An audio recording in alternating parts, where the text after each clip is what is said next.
William Denzelo, CGTN, New York. Well, Johnny Jet is a travel expert and creator of the website johnnyjet.com. He joins us now to discuss the latest travel rush and COVID-19. Johnny, lots of people traveling this weekend, but also more and more over the summer.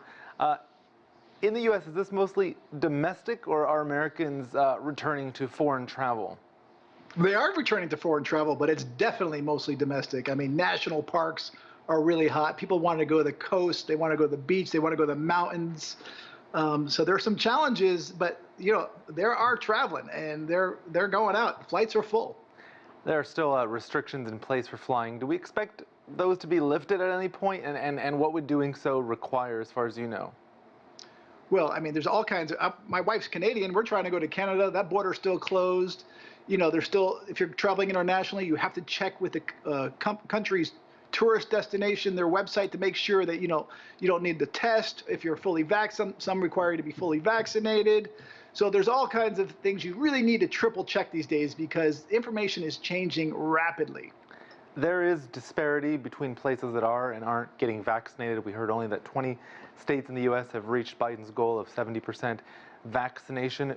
Do you expect that we could see travel restrictions in place for areas of higher risk, or any restrictions on how people fly from those places? I mean, I think a lot of people, I think it'll be the public that will be trying to avoid these places.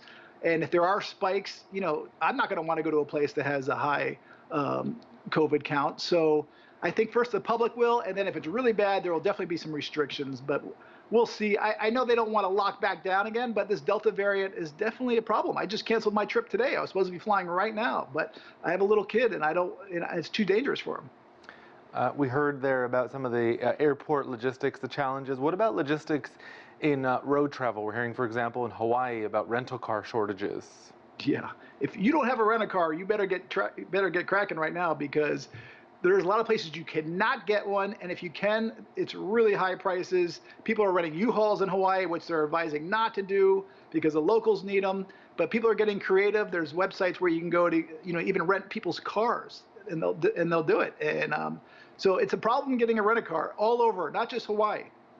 Are gas prices, rising gas prices, a tax now in California, is that forcing some Americans to rethink travels? I mean, it's definitely costing them more. I live in California. I just filled up my tank a couple days ago, and I was shocked how high it was. Would it make me change my plans? I doubt it, but if I was traveling every day, probably. But I think we're just going to have to eat it right now, and I think people are going to start getting electric cars. Are we seeing any differences in how people travel in terms of their bookings, where they're going, where and how they're staying compared to pre-COVID? For sure. I mean, again, people, they want to go to the mountains. They want to go to the beaches. They want to get away from people. They also want to stay in, bed and breakfasts or rental houses, number one. I mean, those are really popular right now.